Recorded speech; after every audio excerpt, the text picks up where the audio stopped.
Betapa berharganya. Jadi Tuhan mau kita itu berhasil. Tuhan mau kita itu tidak ada yang gagal. Tapi kalau hari ini Tuhan mau itu semua, yuk bayar harga, siapkan badan, siapkan daging. Bayar harganya nggak susah. Cuma daging ini kadang-kadang yang susah. Keinginan hati ini yang berat. Tuhan tolong kita. Daniel pasal 6 ayat yang ke-10.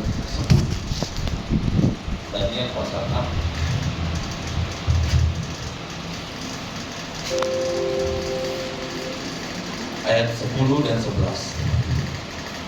Daniel pasal 6 ayat 10 dan 11. Ayat 11. Oke. Demi didengar Daniel bahwa surat perintah itu telah dibuat, pergilah ia ke rumahnya dalam kamar atasnya. Ada tingkap-tingkap yang terbuka ke Yerusalem.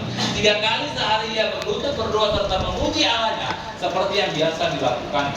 Bayangkan Bapak Ibu, seperti biasa yang biasa dilakukannya. Artinya kesetiaan Daniel dalam pujian dan penyembahan kepada Tuhan dia lakukan. Dan ini yang akhirnya membuat, mohon maaf, raja senang. Orang ketika penuh dengan urapan, mohon maaf Bapak Ibu, manusia biasa itu bisa melihat, ini ada nggak urapan? Pasti disenangi kita. Orang ketika bangun hubungan dengan Tuhan, pasti hidupnya disenangi. Waktu itu Daniel punya masalah, karena Daniel ini suka berdoa, Tuhan izinkan masalahnya datang. Jadi seringkali kita menunjukkan, aku udah berdoa, aku udah puji Tuhan, aku udah menyembah Tuhan. Kenapa masalah itu masih ada? Jadi pertanyaan kita kan, seringkali kita berpikir, kok jadi gini Tuhan masalahnya? Dia kita belajar dari 3 kali sehari dia berlutut berdoa memuji Tuhan. Orang yang suka berdoa, kita berdoa bukan berarti kita sudah selesai dengan masalah, tidak. Tetapi lewat doa ada kekuatan. Apa yang terjadi saat itu? Seluruh orang pengen menghancurkan kita, menghancurkan Daniel.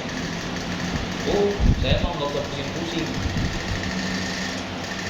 Paling enak waktu orang gosipin. Tengok itu pendetanya itu begini. Oh, paling senang. Apalagi kalau saya yang digosip. Nggak mau saya kudus, tapi saya berdoa. Ya kasih Tuhan Tuhan baru bisa menemukan. Kita akan lihat nanti akan kelihatan buahnya. Hati-hati kita bermain dengan orang yang berdoa. Ini Daniel, ada 2 orang istilahnya tangan kanan raja, ada 3. 2 orang nggak suka dengan Daniel. Daniel ini suka berdoa.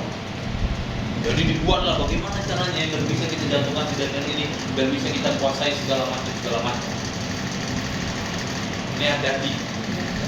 Kalau orang yang suka berdoa kita lawan, kalau dia mungkin nggak menang secara manusia, tapi ingatlah Tuhan yang melawan kita. Lebih baik jangan. Lalu akhirnya apa yang terjadi? Raja ini cukup senang dengan Daniel. Kenapa raja senang? Karena dia suka berdoa.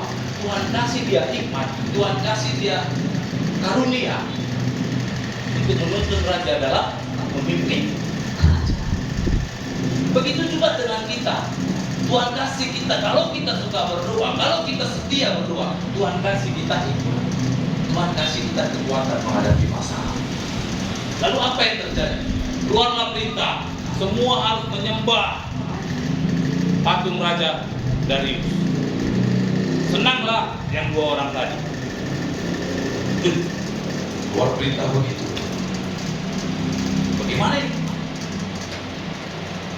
Akhirnya raja nggak bisa berkata apa-apa, karena perintah itu lebih tinggi daripada raja. Karena rajanya waktu itu adalah raja juga yang takut akan Tuhan. Jadi dia tidak salah gunakan kekuasaannya untuk hal semena-mena. Sebagai pemimpin, ini hati-hati kita. Sebagai pemimpin, jangan sampai kita salah gunakan kepercayaan yang diberikan sama kita. Tuhan tolong kita. Akhirnya masuk. Kalau memang Daniel tidak mau menyembah patung Raja Darius, masuklah dia ke kuasa. Mungkin kita saat ini berkata, aku udah berdoa, kok masalah aku makin banyak. Ini Daniel berdoa nggak? Tidak, saya berdoa ya.